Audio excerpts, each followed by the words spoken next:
Salut à tous, bienvenue sur Podcast Science, épisode numéro 52. Podcast Science, le balado qui fait aimer la science.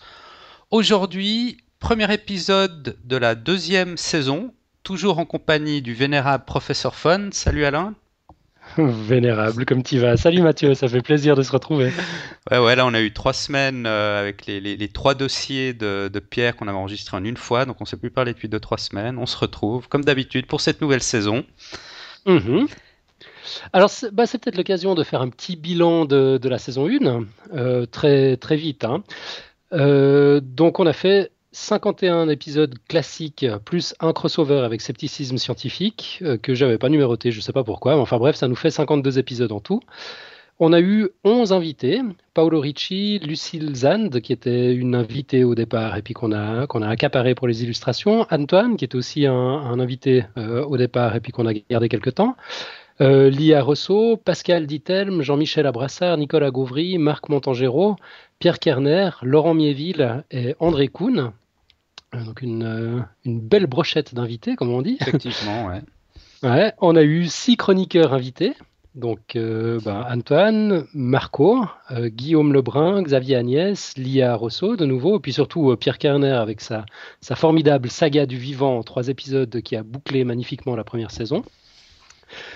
Et puis peut-être quelques petites stats sur les chiffres, comme ça, parce que ça a bien progressé depuis la dernière fois qu'on en a parlé. Je sais plus d'ailleurs quand c'est qu'on avait parlé des chiffres, c'était pour le 10e ou Ça le fait 20e un bon bout de épisode, je temps, crois, hein. ouais, ça fait Ouais, un bon bout c'était de il y a temps, ouais. longtemps.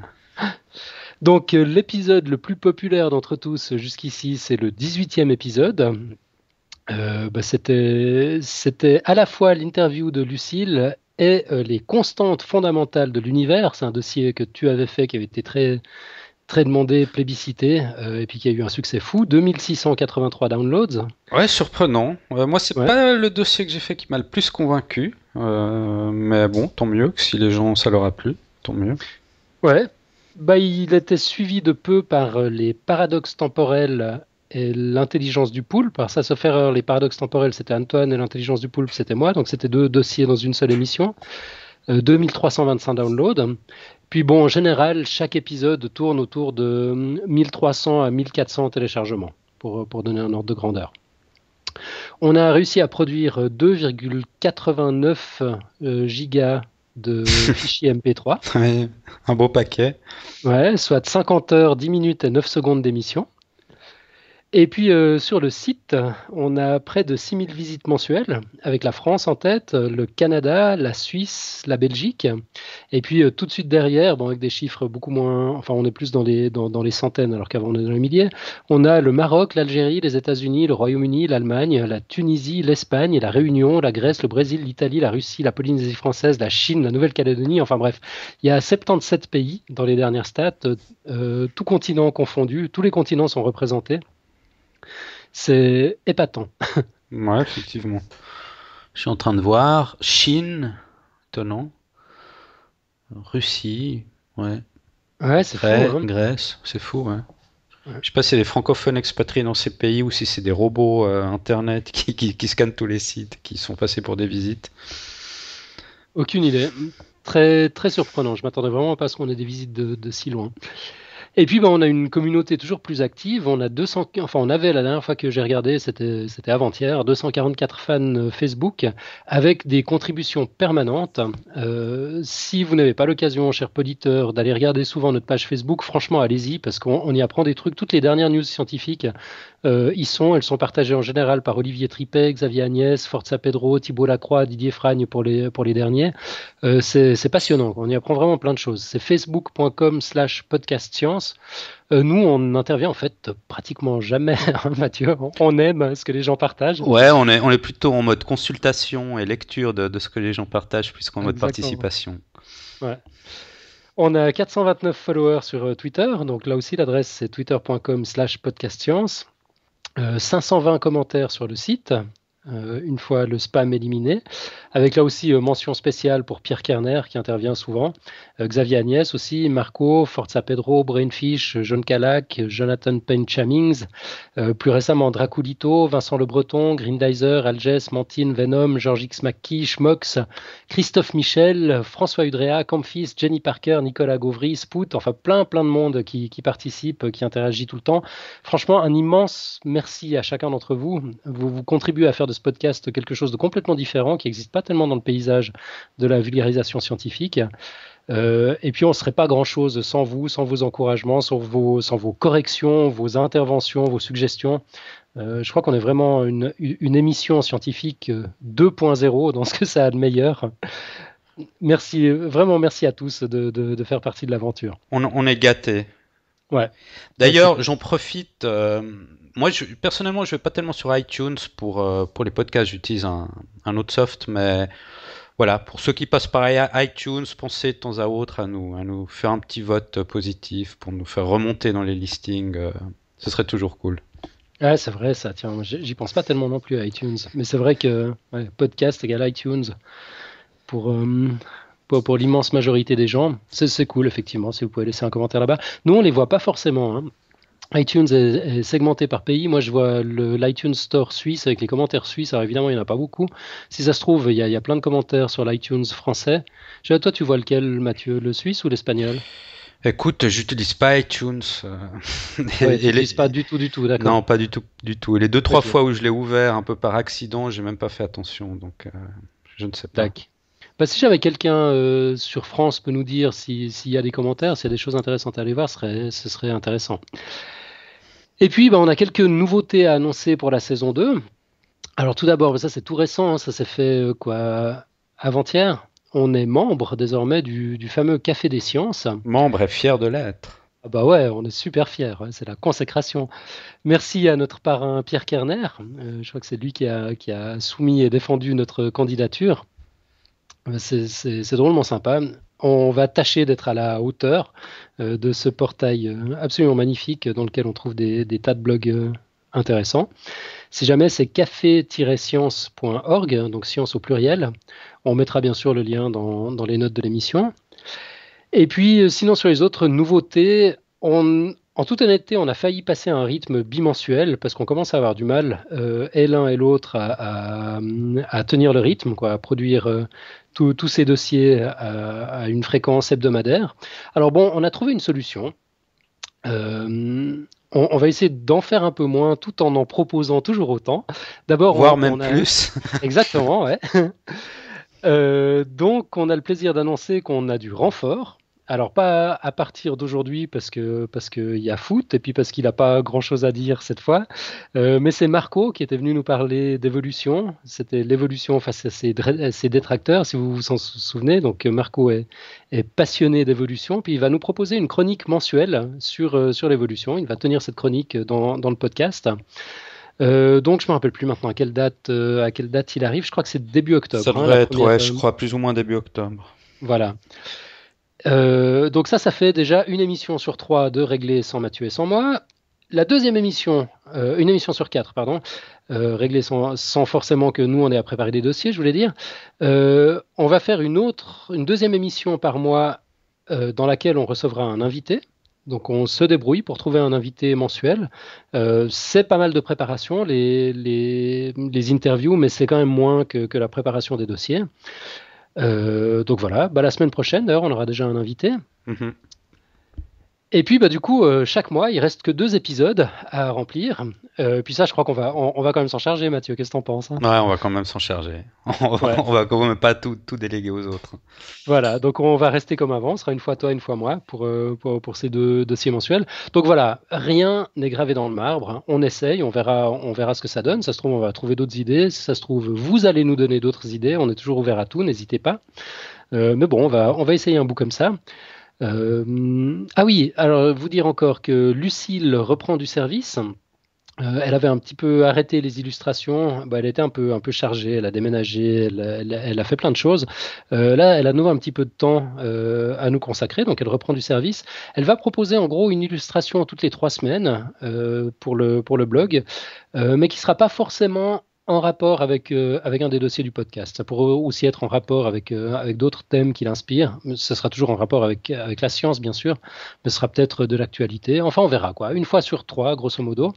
Et puis d'ailleurs, en parlant de Lucille, allez voir sur le site, on a refait notre page de présentation. Donc c'est podcastscience.fm/about, si je ne me trompe pas. Ouais. C'est ça, hein. Donc Lucille nous a fait des avatars. Alors c'est cool. Si vous voulez vous faire une idée de la tête qu'on a, on est plus beau sur les avatars que dans la réalité. Mais bon, voilà, comme ça, on va faire planer la magie. Mais elle a bien réussi ses caricatures. Hein. C'est chouette, hein. Ouais, très bien réussi. Bon, c'est Marco, vraiment top. je l'ai jamais vu parce qu'il a aussi son avatar. Je l'ai jamais vu, donc je peux pas juger sur la fidélité du croquis. Mais en tout cas, pour toi et pour moi, je crois que c'est assez réussi. Hein. Ouais. Et puis, il y a l'avatar de Lucille aussi, si vous voulez vous faire une idée de sa tête. Alors, Lucille, on l'a jamais rencontrée dans la vraie vie non plus. Il faudra qu'on pallie ce problème une fois qu'on se rencontre pour de vrai. Bon, elle est en Italie, Lucille, hein, ça aide pas. Toi, tu es en Espagne, Lucille en Italie, Marco en France et moi en Suisse. Ouais, ça fait une jolie brochette. Hein. On est un podcast de plus en plus international. Sinon, dans les projets qu'on a évoqués, encore sans rien concrétiser, on s'était dit que ça pourrait être sympa de faire des lives pour les interviews, histoire que les auditeurs puissent poser des questions en direct à nos invités.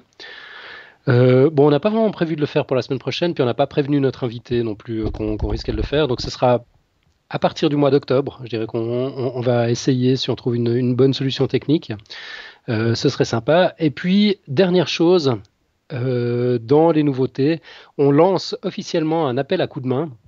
Si vous avez du temps à disposition, si vous avez envie de donner un coup de main pour le podcast, que ce soit pour des retranscriptions d'interviews, que ce soit pour améliorer le site web, ce serait sympa de refaire une home qui mette un peu en valeur les dossiers. On saurait le faire, mais on n'y arrive pas. Vraiment, on a juste pas le temps. C'est pas dans les priorités. Donc, si quelqu'un parmi vous a envie de donner un coup de main puis a ces compétences-là, on est plus couvert. Ce serait génial, quoi. Ce serait vraiment excellent. À propos d'appel à participation, j'en profite car Didier Frey nous a proposé de créer une liste des livres qu'on a lus, qui nous ont plu, dont on a parlé. Et on s'est dit que c'était une bonne idée. Le problème, c'est que voilà, on ne sait pas tellement comment s'y prendre non plus pour lister tous nos livres et tout ça. Lui, Didier Frein, nous a déjà proposé quelques livres. Alors, je vais les citer comme ça en vitesse. Le doigt de Galilée, 10 grandes idées pour comprendre la science, de P. Atkins. Je ne sais pas si tu le connais, ce livre. Non. Non, je connais pas. Et un autre livre qui nous recommande, c'est Indispensable physique et mathématiques pour tous.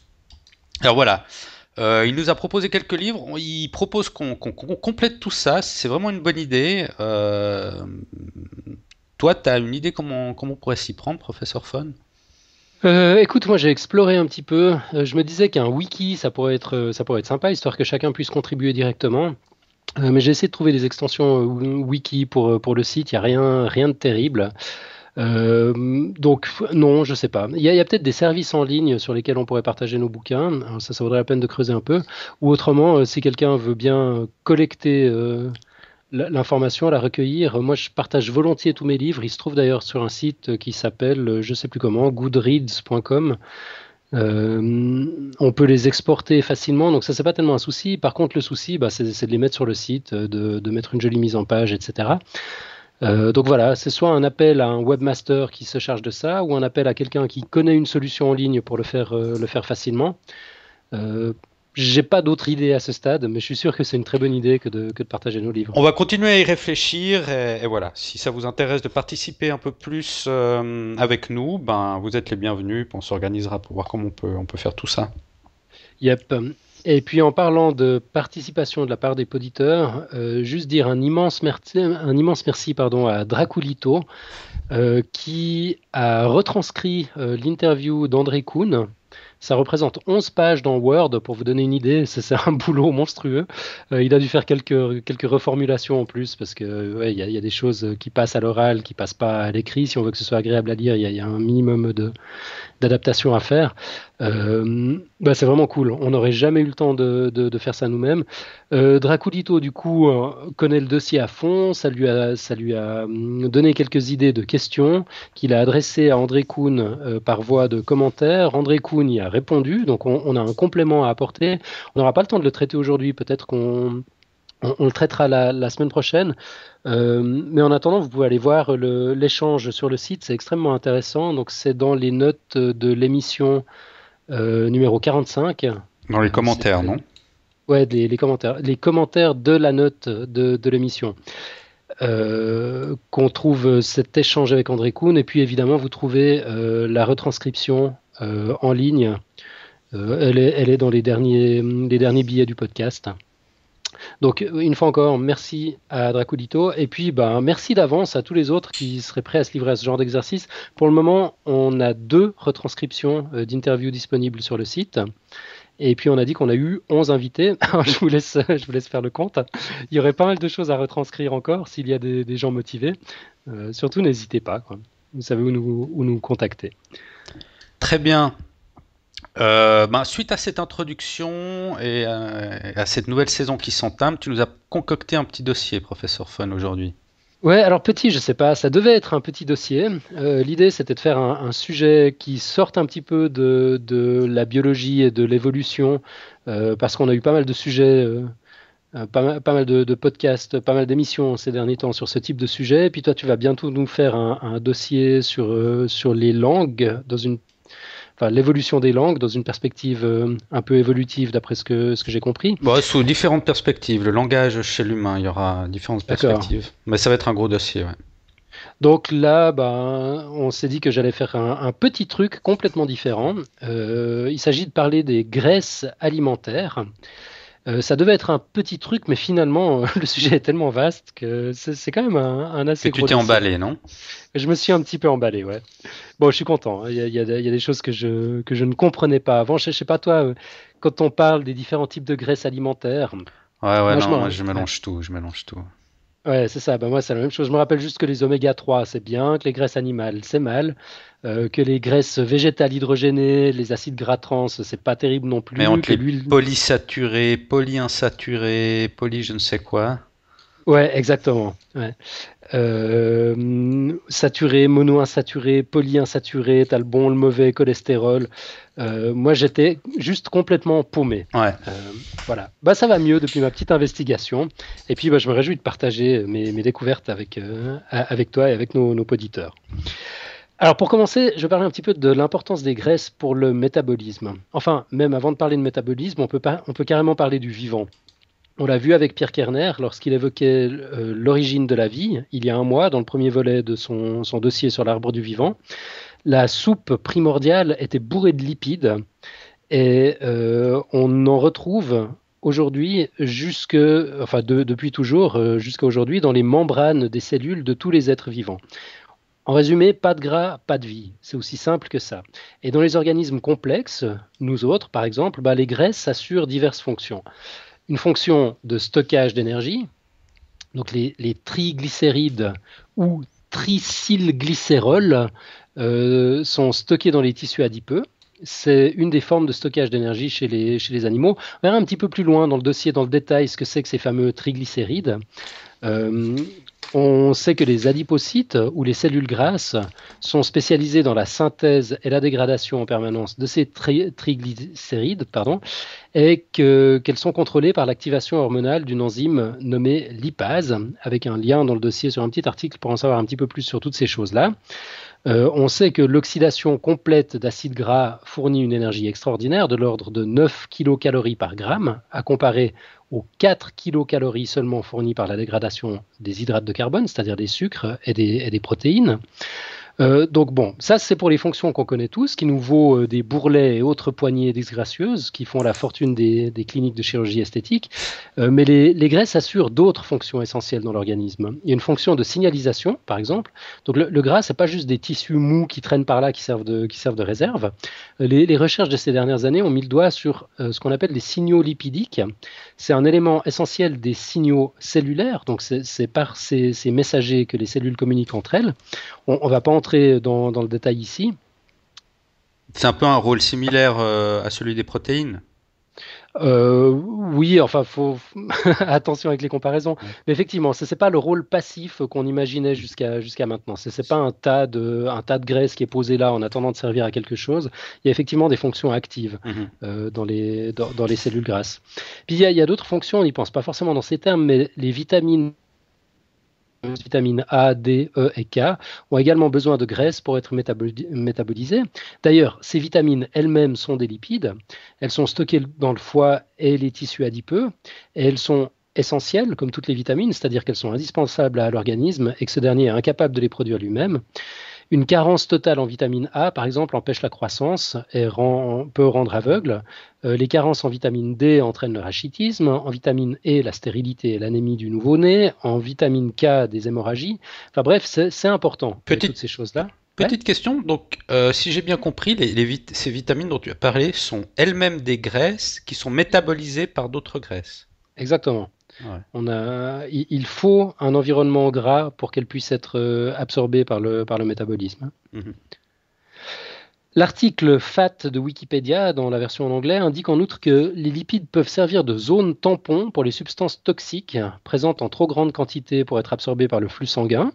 Donc ça permet de protéger les organes vitaux jusqu'à ce que les substances puissent être soit métabolisées, soit éliminées par les selles, l'urine, le sébum ou les cheveux.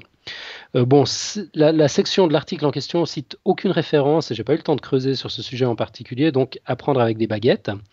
Mais dans tous les cas, je pense que le message un peu simpliste qu'on entend souvent, qui revient à dire il faut éviter les graisses, est complètement erroné. On s'en doutait un petit peu. Mais bon, dans l'autre sens, l'abus de graisse alimentaire pose également un vrai problème de santé publique. Selon l'Organisation mondiale de la santé publique, l'OMS, je cite, les maladies cardiovasculaires sont la première cause de mortalité dans le monde. Il meurt chaque année plus de personnes en raison de maladies cardiovasculaires que de toute autre cause, y compris le cancer. On estime à 17,1 millions le nombre de décès imputables aux maladies cardiovasculaires, soit 29% de la mortalité mondiale totale. Et parmi ces décès, on estime que 7,2 millions sont dus à une cardiopathie coronarienne, c'est-à-dire des angines de poitrine et des infarctus du myocarde, le petit nom de la crise cardiaque, et 5,7 millions à un AVC, c'est-à-dire un accident vasculaire cérébral, ou encore une attaque cérébrale. Ça, c'était des stats qui datent un peu de 2004. Mais où ça devient intéressant et en rapport avec le sujet, c'est que sur les causes, l'OMS donne les indications suivantes. Les infarctus et les accidents vasculaires cérébraux sont généralement des événements aigus et sont principalement dus au blocage d'une artère empêchant le sang de parvenir au cœur ou au cerveau. Leur cause la plus courante est la constitution d'un dépôt gras sur les parois internes des vaisseaux sanguins alimentant ces organes. Les accidents vasculaires cérébraux peuvent aussi résulter du saignement d'un vaisseau sanguin cérébral ou de caillot. Donc il y a plusieurs causes possibles, mais principalement c'est le dépôt gras. Donc quels sont les facteurs de risque ? Les principaux facteurs de risque des cardiopathies et des AVC sont une mauvaise alimentation, un manque d'activité physique et le tabagisme. Mauvaise alimentation en tête. Ces facteurs de risque dits comportementaux sont responsables d'environ 80% des maladies coronariennes et cérébrovasculaires. Et les effets d'une mauvaise alimentation ou de l'inactivité physique peuvent se manifester par de l'hypertension, une élévation du taux de glucose ou du taux de lipides, un excès de poids ou une obésité, ces effets étant appelés facteurs de risque intermédiaires. Bon. Le problème ne va pas en s'améliorant. L'OMS estime Ah, 65,7. Ouais, excuse-moi, j'ai eu une petite coupure là. d'accord. Quand tu recommençais à nous expliquer que l'OMS allait nous dire quelque chose que je n'ai pas entendu. D'accord, donc l'OMS estimait en 2005 que 65,7% de la population des États-Unis était en surpoids. Donc 65,7%, c'est quand même 2 tiers de la population, et 30,6% carrément obèse. Alors obèse, dans ce contexte, au sens de l'OMS, ça ne veut pas juste dire gros. Depuis 1997-97, pour l'OMS, c'est une maladie. Obésité signifie accumulation anormale ou excessive de graisse corporelle qui peut nuire à la santé. Donc voilà, je prends un petit peu des raccourcis. Toutes les maladies cardiovasculaires, bien sûr, ne sont pas dues à l'obésité, loin s'en faut. Et la surconsommation de graisse n'est pas la seule incriminée dans l'obésité. C'est des sujets qui mériteraient à eux tout seuls un petit dossier, mais je voulais juste donner un petit peu de contexte à mon propos. La problématique des graisses que nous avalons en permanence n'est pas à prendre à la légère, si j'ose. C'est un problème extrêmement sérieux qui touche beaucoup de monde, et ne serait-ce qu'à ce titre, je pense que ça vaut la peine qu'on s'y penche d'un petit peu plus près. Alors, si on regarde l'utilisation des graisses par l'homme, en fait, les pays riches se trouvent aujourd'hui dans un contexte tout à fait unique à l'échelle de l'évolution humaine. Pour la première fois dans notre histoire, nous n'avons pas à affronter des famines ni à devoir dépenser une énergie folle pour manger à peu près à notre faim. À moins d'être un désorganisé du frigo et des courses, la nourriture nous est accessible en grande quantité, 24 heures sur 24, 7 jours sur 7. Mais voilà, les comportements que l'évolution a favorisés pendant des millions d'années, comme le goût pour les aliments sucrés et le goût pour les aliments gras, qui étaient autrefois rares et salutaires, ces comportements-là n'ont pas disparu avec l'omniprésence des McDo et des supermarchés. Donc le réflexe de s'empiffrer pour sa survie est toujours bien présent. La journaliste scientifique Marion Sabourdi, alias Fusiraptor, a récemment publié un post sur SAFT, Strange Stuff and Funky Things, le blog de Pierre Kerner. Je ne sais pas si tu l'as vu, c'était intitulé « J'ai testé la vie au Paléolithique ». Non, je l'ai raté celui-là. Ok, c'est un article très sympa qui est bien sûr plutôt critique à l'égard du régime paléolithique, tendance bobo très en vogue dans certains petits milieux. Mais bon, sa lecture nous rappelle quand même que notre diète a bien changé avec la sédentarisation du néolithique, le modèle précurseur de notre civilisation actuelle. Cro-Magnon et Cro-Magnonnette se nourrissaient de fruits, de graines, de racines, de noix, du poisson qu'ils pêchaient, de la viande par définition plutôt maigre, du gibier qu'ils chassaient eux-mêmes. Pour les hydrates de carbone, il n'y avait pas de sucre raffiné à l'époque, il n'y avait même pas de céréales dans leur diète. On se contentait du fructose que contiennent les fruits et de temps en temps, si on avait de la chance et si on prenait le risque de se faire piquer, on pouvait s'offrir une petite lèche de miel. Et évidemment, idem pour les matières grasses. Il n'y avait pas de beurre, d'huile d'arachide, de saindoux pour faire revenir les médaillons poêlés. On se contentait des apports gras, du poisson, des graines et des noix. Et pour ce qu'on sait de nos amis du Paléolithique, et contrairement à de nombreuses idées reçues, ils étaient grands, ils n'avaient pas de caries. On ne sait pas s'ils se brossaient les dents, mais ils n'avaient pas de caries. Ils vivaient plutôt vieux, quand évidemment ils n'étaient pas freinés dans leur projet de retraite par quelques tigres à dents de sabre de passage. Il y a toutes sortes de liens dans le dossier pour aller plus loin si la diète paléolithique. Mais bon, voilà. Au néolithique, en revanche, donc il y a environ 10 000 ans, dès qu'on a commencé à élever du bétail et presser des olives, tout a changé. On pourrait presque dire que la voie de l'avènement du Big Mac était toute tracée à ce moment-là. Là aussi, plein d'articles intéressants dans le dossier si ça vous intéresse d'aller plus loin. Mais on va revenir à nos moutons. Je me suis demandé, qu'est-ce que la graisse ?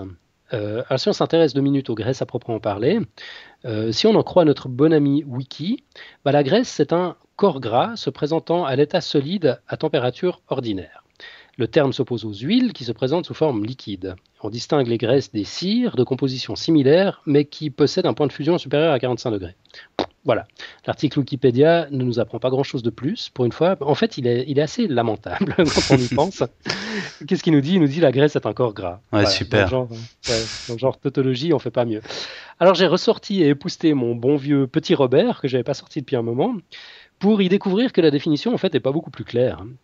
On nous dit graisse, corps gras, matière grasse, graisse animale, végétale, alimentaire ou industrielle, voire beurre, huile, lanoline, margarine, spermacétie, suif. Les graisses sont insolubles dans l'eau, combustibles et saponifiables. C'est-à-dire, note du professeur Fun, qu'elles sont transformables en savon. Ça nous fait une belle jambe. C'est pas terrible non plus. Non. En résumé, la graisse c'est gras, ça brûle, c'est transformable en savon et ça ne se mélange pas à l'eau. Voilà. Bon, ce qu'on a appris pour ceux qui ne le savaient pas, dont moi, c'est que la graisse, l'huile et la cire, finalement, ça a le même type de propriété, mais simplement un point de fusion différent, c'est-à-dire qu'à pression équivalente, elle passe de l'état solide à l'état liquide à une température différente. Bon, le petit Robert nous indique encore 2-3 bricoles. Il nous dit que les graisses peuvent être d'origine animale, végétale ou minérale, c'est-à-dire, attention, obtenues par distillation du pétrole. C'est marrant, moi je ne m'étais jamais rendu compte à quel point tout ça était flou et imprécis. Graisse minérale obtenue par distillation du pétrole, ça me semble plutôt contradictoire a priori, parce qu'on sait que la plupart des composants du pétrole sont d'origine organique. Donc, c'est vrai que je vois pas l'association minérale et pétrole, là, mais bon. Ouais. Bon, voilà. Bon, heureusement, la chimie est une discipline plus précise que la discipline du dictionnaire. Tu vas nous sortir une belle molécule pour définir la graisse, non ? Ouais, en fait, juste pour les graisses minérales, pour ceux que ça intéresse, c'est ce qu'on appelle des alcanes en chimie. Et puis encore, c'est des alcanes spéciales d'une gamme précise entre C15 et C40. Mais bon, tout le monde est d'accord sur un point, les graisses minérales, elles ne se mangent pas. Or, nous parlons des graisses alimentaires. On va donc recadrer un petit peu puis s'en tenir aux graisses animales et végétales, qui sont un sous-groupe de lipides répondant au doux nom de triglycérides. On avait dit qu'on y reviendrait. Mais avant d'y revenir, décidément, je fais dans la digression. Aujourd'hui, on va faire un dernier petit détour par le cholestérol. Ça nous permettra de bien avoir tous les paramètres en tête quand on parlera des différentes problématiques liées aux différents types de graisses. Donc, sur le cholestérol, notre ami Wiki nous dit le cholestérol est un lipide de la famille des stérols. Donc, lipide, ça veut dire graisse organique, hein, c'est du gras, qui joue un rôle central dans de nombreux processus biochimiques. Voilà. Le corps s'en sert notamment comme point de départ pour fabriquer les œstrogènes et la testostérone. Et ni les graisses ni le cholestérol ne peuvent se dissoudre dans l'eau, on l'a vu, ni dans l'eau, donc ni dans le sang, ce qui est plutôt problématique pour les faire circuler. Je sens que je vais commencer à t'accrocher là. Alors le corps a trouvé sa petite stratégie pour faire face à ce problème de chimie fondamentale. Il empaquette le gras et le cholestérol dans des minuscules particules recouvertes de protéines qui, elles, passent partout, y compris dans l'eau et dans le sang. Et c'est ce qu'on appelle des lipoprotéines. Mhm. Il existe de nombreuses variétés de ces lipoprotéines, mais les plus importantes sont les triglycérides. Si, promis, on va vraiment finir par y revenir. On a donc, en plus des triglycérides, les lipoprotéines de basse densité ou Low Density Lipoprotein en anglais, abrégé LDL, et les lipoprotéines de haute densité, High Density Lipoprotein, abrégé HDL. Alors on arrive au cholestérol là. Les LDL ou lipoprotéines de basse densité transportent le cholestérol du foie vers le reste du corps. Les cellules se fixent sur ces particules et en extraient le cholestérol. Quand il y a trop de cholestérol LDL, ces particules forment des dépôts sur les parois, entre autres des artères coronaires, donc les artères qui recouvrent la surface du cœur. Et ces dépôts, c'est des plaques d'athérome, rendent les artères de fait plus étroites et limitent les flux sanguins. Et quand des morceaux de plaques se détachent, cela peut provoquer des infarctus. Donc on connaît mieux les LDL sous le nom populaire de mauvais cholestérol. Mhm. Voilà. Les HDL, de leur côté, ou lipoprotéines de haute densité, elles récupèrent le cholestérol depuis le sang, depuis les LDL et depuis les parois des artères pour les ramener vers le foie, où le corps les stocke en attendant d'en avoir besoin. Donc les HDL, c'est un peu les camions poubelles de la circulation sanguine, si tu veux. Et puis, pas de surprise, le petit nom populaire des HDL, c'est le Bon cholestérol. Exactement. Donc voilà, on va garder tout ça en tête et puis reprendre notre petite investigation des graisses alimentaires en général. Donc on en était resté aux graisses organiques, végétales et animales et je vais enfin parler des triglycérides. Alors les triglycérides, chimiquement parlant, sont des acides gras, soit des chaînes d'atomes de carbone et d'hydrogène chapeautés par un groupe d'acides au nom un peu étrange, d'acides carboxyliques, maintenus ensemble par une structure généralement un glycérol qui est soit du carbone, soit de l'hydrogène, soit de l'oxygène. Voilà, pour les puristes, les triglycérides sont des triesters de glycérol, mais bon, voilà, trêve de gros mots. Moi, j'ai juste envie de retenir que les triglycérides, déjà, sont sympas à regarder, ça vaut la peine d'aller jeter un coup d'œil dans le dossier. Si on les dépliait, ils auraient une forme de E majuscule. Et bien, on en a plusieurs types de ces triglycérides. On va rester un petit peu au niveau moléculaire et comprendre, pour comprendre les différences entre saturés et insaturés. Il ne faut pas zapper, ça devient franchement intéressant. Tous les acides gras n'ont pas exactement le même rapport entre hydrogène et carbone. Lorsque chaque atome de carbone est lié à 2 atomes d'hydrogène, on dit que l'arrangement est saturé. Parce que les atomes de carbone sont saturés d'hydrogène, ça veut dire qu'ils sont liés au maximum possible d'atomes d'hydrogène. Il ne pourrait pas y en avoir plus. Et dans d'autres acides gras, un atome de carbone peut n'être lié qu'à un seul atome d'hydrogène et avoir une double liaison avec un atome de carbone du voisinage. Et ça, c'est ce qu'on appelle les acides gras insaturés. Plus précisément, Dans ce cas, dans le cas de l'exemple que je viens de donner, c'est un acide gras monoinsaturé. Du coup, qu'est-ce qu'un acide gras polyinsaturé? C'est simplement un acide gras qui contient plus d'une double liaison carbone. Puis pourquoi est-ce que c'est si important pour nous de savoir si un acide gras est saturé ou insaturé? Attends, je veux juste peut-être essayer de résumer ce que tu as dit, voir si j'ai bien compris. Donc le carbone, on appelle un acide gras saturé lorsque l'atome de carbone est lié à deux atomes d'hydrogène.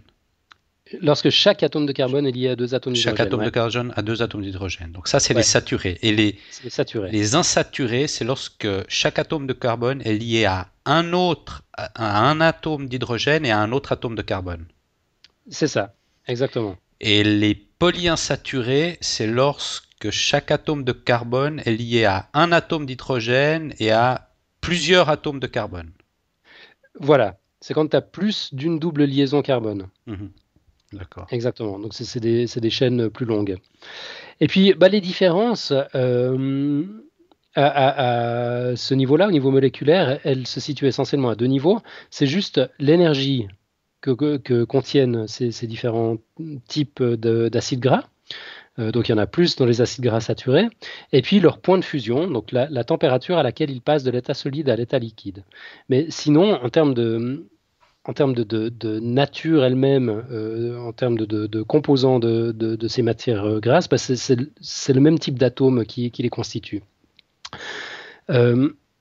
Et dans la mesure où les graisses insaturées contiennent moins de liaisons carbone-hydrogène que les graisses saturées, elles libéreront moins d'énergie dans le métabolisme. C'est intéressant. C'est pas que l'hydrogène soit en soi plus grasse, en fait. C'est juste une question de géométrie. Si tu imagines le Tetris, les acides gras saturés forment une belle ligne droite. Si tu imagines un collier de perles avec tes atomes de carbone, et au-dessus et en dessous de chaque atome de carbone, tu as un atome d'hydrogène. Du coup, ça donne une structure qui est parfaitement plate. Elles s'emboîtent parfaitement les unes dans les autres. Elles s'empilent, quoi. Et ça donne une graisse bien compacte, du genre qui se fige au frigo. Tandis que les acides gras insaturés, ils partent dans tous les sens et ils ne s'empilent qu'en laissant du vide entre deux molécules. Là aussi, le dossier propose une petite illustration. C'est peut-être plus simple pour y voir plus clair. Mais la différence essentielle finalement entre saturé et insaturé, c'est bêtement ça.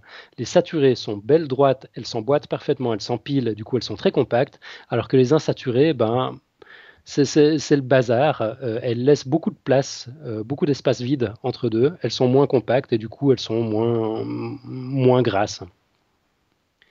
T'arrives à te représenter la chose? J'essaye, c'est pas facile. Je crois qu'il faudra que j'aille faire un petit tour sur le dossier. Mais plus ou moins, oui. D'accord. En fait, je crois qu'il faut vraiment garder en tête l'image du Tetris. Tu sais, dans le Tetris, de temps en temps, tu as une belle ligne droite qui peut s'emboîter avec une autre ligne droite. Ça, c'est les acides gras saturés. Puis quand tu as une forme qui part dans tous les sens, qui ne s'emboîte pas avec les autres, c'est un acide gras insaturé. Okay. C'est vraiment aussi simple que ça. Voilà. Ensuite, on a les acides gras trans. Je ne sais pas si tu en as entendu parler. Ouais, qu'est-ce que c'est ça? Alors, si on imagine que nos atomes de carbone forment une belle ligne horizontale comme un collier de perles déroulé, lorsqu'un atome d'hydrogène vient se lier à l'un des atomes de carbone, il peut se placer soit au-dessus, soit en dessous de l'atome de carbone. On l'a vu. Quand on laisse faire la nature, l'hydrogène se place de manière aléatoire. Donc là, on est dans les cas des acides gras saturés. On est en principe dans le cas des insaturés, parce que les saturés, il y a de l'hydrogène partout, il n'y a pas d'autre arrangement possible. Les insaturés, ça peut être parfois dessus, parfois dessous. Et c'est pour ça qu'ils s'emboîtent mal, on vient de le voir. Mais les acides gras trans, justement, sont produits artificiellement et leur structure moléculaire est nettement moins chaotique. C'est-à-dire que tous les atomes d'hydrogène sont parfaitement alignés du même côté et les molécules s'emboîtent. Même si au départ c'est des acides gras insaturés, ça s'emboîte exactement comme les acides gras saturés. Le gras se fige aussi au frigo et les artères font la gueule, la même chose. Intéressant, hein? J'essaie de rebobiner ce que tu as dit. Donc finalement, les acides gras trans, c'est des graisses végétales, en principe insaturées au départ, mais comme elles ont subi un traitement artificiel d'hydrogénisation. Se sont saturées. C'est comme si elle s'était saturée, exactement. Le résultat, finalement, est le même. Ça donne des graisses très compactes, dont les molécules s'emboîtent parfaitement bien, Donc, et tu, ça traîne du mauvais cholestérol. tu as dit que ça c'était un processus artificiel, non? Les Ouais, dans acides la gras trans. plupart des cas. On trouve quelques acides gras trans en milieu naturel, notamment dans la graisse de bœuf, mais c'est extrêmement marginal. Mais j'imagine qu'il y a un motif ou économique ou d'optimisation pour vouloir faire ces acides gras trans. Finalement, pourquoi l'industrie alimentaire euh, fabrique ces acides gras Ouais, trans? écoute, c'est une excellente question. Moi, j'ai la réponse sur d'autres types de graisses absolument déplorables pour la santé, pour l'environnement, dont on parlera un peu plus tard. Je pense notamment à l'huile de palme. Pour les acides gras trans, j'ai pas la réponse. Je pense que c'était de l'ignorance au départ. On pensait bien faire. On a trouvé un moyen de rendre solides des graisses végétales sans se rendre compte que l'impact était aussi négatif sur la santé que pour les graisses animales. En fait, longtemps, on a opposé graisse animale et graisse végétale en disant que les premières, les graisses animales étaient mauvaises pour la santé, parce qu'on s'est vite rendu compte que ça posait des problèmes, et en idéalisant un peu les graisses végétales. Or, dans la réalité, c'est pas du tout là que se situe la frontière. Pour ma part, hein, c'est juste une hypothèse, mais je pense qu'il y avait pas mal d'ignorance finalement derrière la problématique au départ. Puis ensuite, voilà, le marché était là, les intérêts étaient là. Quand on s'est rendu compte que c'était pas terrible, Parce que il a fallu du temps pour changer les choses. excuse-moi, les acides gras trans s'appliquent uniquement à des graisses végétales ou aussi on peut le faire aussi avec des graisses animales? Non, les graisses animales, en général, sont des graisses saturées. Saturées, d'accord. Et les végétales, on les sature en Exactement, appliquant un processus trans. c'est ça. Mhm, Ouais. d'accord. Alors, je ne suis pas allé regarder. Je sais que les législations sont en train de changer en Europe pour limiter la présence d'acides gras trans dans les produits alimentaires. C'est même souvent interdit suivant où. Je me suis inspiré de pas mal de documents américains pour construire ce dossier. Là-bas, c'est très différent en fait. Aux États-Unis, les acides gras trans viennent juste d'entrer dans l'étiquetage. Donc, on sait maintenant sur les produits préemballés s'il y a des acides gras trans ou pas, mais c'est tout. Il n'y a pas de législation encore pour en limiter les quantités. Mhm. Voilà, ça viendra, j'imagine. En Europe, il y a eu beaucoup de changements sous l'impact, enfin sous la, c'est pardon, le Danemark qui a servi de locomotive. Et puis ensuite, il y a eu pas mal d'initiatives privées. Je sais qu'en Suisse, c'est la Migros qui a suivi avant même qu'il y ait des législations, en limitant à 2% la quantité d'acides gras trans présente dans les graisses des aliments préemballés. On commence à se rendre compte de l'importance en termes de santé publique de ces acides gras trans. Je ne suis même pas sûr qu'on en trouve encore sous forme de margarine en Europe. Mais enfin, ce serait à vérifier. Ah, parce que la margarine, sous sa couverture d'être plus saine que la graisse, en fait, était remplie d'acides gras trans, c'est ça? Certaines margarines, ouais, ouais. Ouais. On Et vendait donc, c'est ça des... comme plus sain que le beurre, finalement. Exactement, et puis c'est malheureusement pas aussi simple que ça. Mhm. Alors, bon, il y a de très bonnes Margarine. margarines, des margarines bourrées d'oméga 3 qui ne contiennent pas d'acide gras trans. Celles-là, on peut y aller les yeux fermés, mais ça, je pense que ça vaut la peine quand même de bien vérifier l'étiquette avant d'acheter. Ok.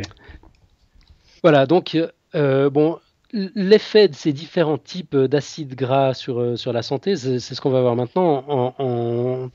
En fait, entre saturé, trans et insaturé, il y a pas photo, quoi. Les conséquences sont très différentes. On va examiner d'abord les graisses saturées. Donc, notre corps sait les fabriquer, hein. Le gras qu'on accumule par nous-mêmes, c'est justement des graisses saturées. On n'a pas besoin d'en manger. On l'a vu, les anciens Homo sapiens n'en mangeaient pas, puis ils s'en portaient pas plus mal. Et dans les pays occidentaux, la plupart des acides gras saturés proviennent de la viande, de la volaille, surtout la peau de la volaille, des fruits de mer, des produits laitiers, le fromage, lait, crème, glace.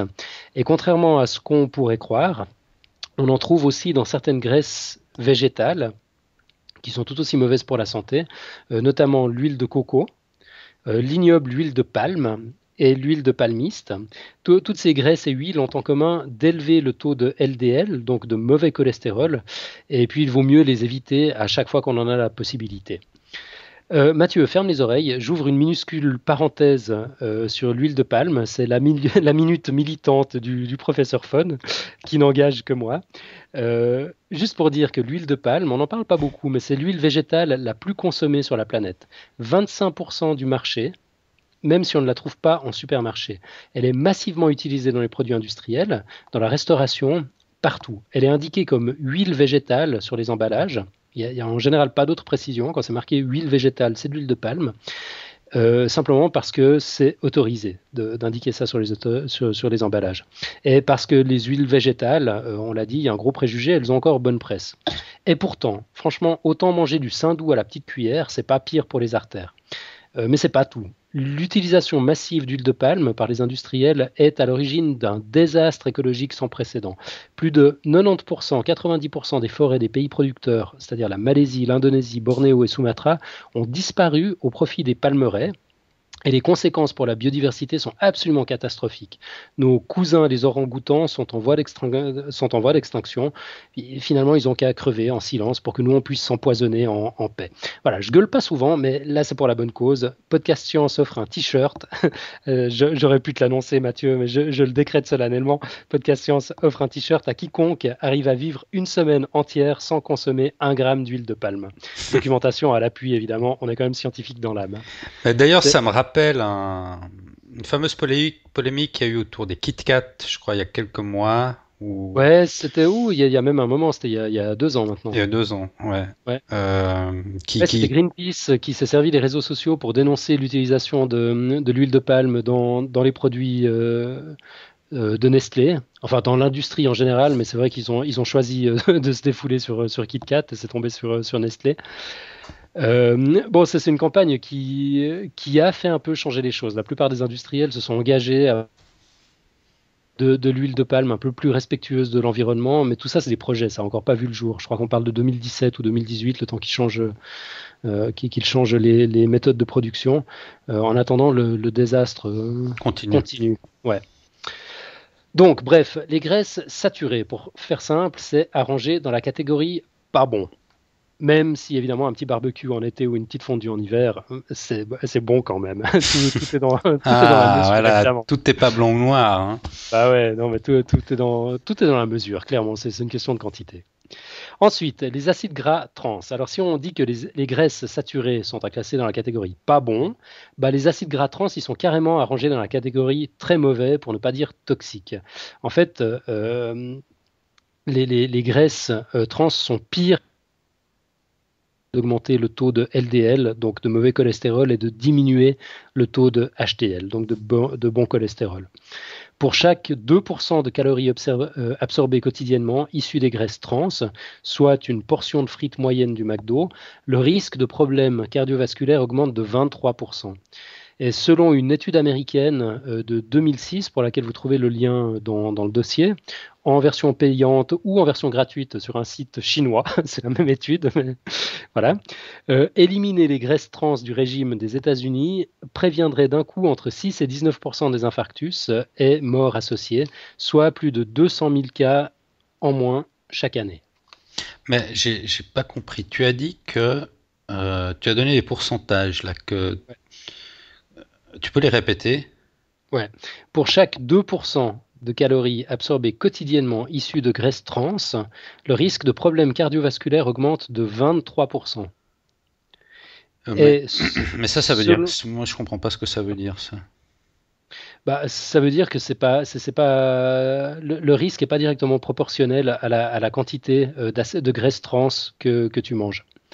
Il suffit d'en manger un peu pour voir immédiatement un risque de problèmes cardiovasculaires augmenter dans les proportions folles, quoi.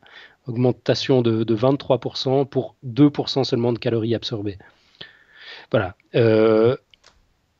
Okay. C'est des chiffres que j'ai trouvés dans un article que je citerai à la fin du dossier, qui est extrêmement intéressant, qui évidemment pointe sur de nombreux articles scientifiques que j'ai pas tous lus pour constituer ce dossier. C'est vrai que c'est un peu surprenant comme affirmation, mais je vais peut-être creuser. Là. Je vais faire mes devoirs pour la prochaine fois pour pouvoir l'étayer un peu mieux.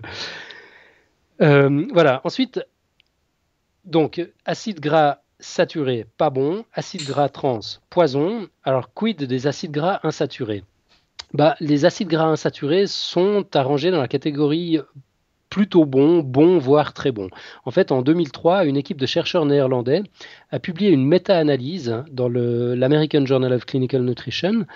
Ils se sont basés sur 60 études contrôlées, différentes, pour pouvoir affirmer que remplacer les hydrates de carbone, c'est-à-dire tout ce qui est sucre, lent et rapide, céréales, etc., remplacer les hydrates de carbone par des graisses mono et polyinsaturées dans le régime réduit de manière spectaculaire la présence de LDL, donc de mauvais cholestérol dans le sang.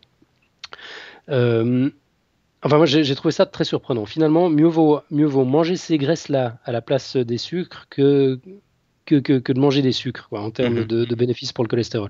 Bon, après, j'imagine évidemment qu'on ne peut pas simplement donner cette recommandation, ce serait un peu débile. Là, c'était dans un cadre clinique, enfin plusieurs cadres cliniques spécifiques que ça a été étudié. Mais enfin, tout ça pour dire qu'elles ont leur bon côté, ces graisses. Ceci dit, quand on regarde un petit peu dans le détail, on s'aperçoit qu'il y a quand même plusieurs catégories de graisses insaturées et puis qu'elles ne sont pas toutes au top. Donc, tu as bien sûr, j'imagine, entendu parler des oméga 3 et des oméga 6. Donc, en fait, c'est des acides gras N3 et N6, leur petit nom scientifique, c'est dans la culture populaire qu'on les appelle des omégas. C'est des acides gras polyinsaturés essentiels, c'est-à-dire qu'ils sont, comme pour les vitamines, ils sont vitaux pour le métabolisme, mais ils ne peuvent pas être synthétisés par le corps humain. Donc, on doit se les procurer par l'alimentation. Les oméga 3 ont une double liaison carbone-carbone au niveau du 3e atome de carbone dans la chaîne, et les oméga 6 au niveau du 6e. Exactement. Puis juste pour notre culture générale, comme ça, il existe aussi des oméga 9. On les trouve dans des graisses d'origine animale et végétale, mais ceux-là ne sont pas essentiels, car ils peuvent être synthétisés par l'organisme à partir d'acides gras insaturés. Les oméga 3, ils sont super à la mode. En fait, il se passe jamais plus de quelques semaines avant qu'un nouvel article soit publié dans la littérature scientifique ou populaire vantant leur qualité. La semaine dernière, je ne sais pas si tu avais vu, c'était l'effet bénéfique des oméga 3 de type DHA dans la réduction des effets des accidents vasculaires cérébraux. Qui était mis en avant. Ces oméga 3, on les étudie massivement depuis les années 70, les années 70, et on n'arrête pas de leur trouver de nouvelles vertus. Une chose est sûre, on en consomme en moyenne pas suffisamment. L'Agence française de sécurité sanitaire des aliments, l'AFSA, dans son rapport disponible en ligne, bien sûr le lien est dans le dossier, indique qu'on devrait en consommer 2 grammes par jour en moyenne et qu'on en est loin aujourd'hui. Selon les études, on est de mémoire, je ne l'ai pas noté dans le dossier, entre 0,6 et 0,8 grammes. Les pêcheurs japonais et crétois, qu'on cite souvent en référence pour leur fameux régime, en consomment environ 3 grammes. Ce qui explique la longévité des Japonais, je pense, en partie. En partie, ouais. Parce qu'on les trouve dans le poisson, principalement, ces oméga 3. Exactement, dans les poissons gras, pas seulement. Tu vas voir, on les trouve à plein d'endroits. On pense peut-être pas à les chercher. Et puis, dans le même temps, les oméga 6 consommés en excès sont reconnus, eux aussi, comme cause d'infarctus, d'accidents vasculaires cérébraux, de troubles du rythme cardiaque, d'arthrite, d'ostéoporose, d'inflammation, arrête-toi, etc. Bref.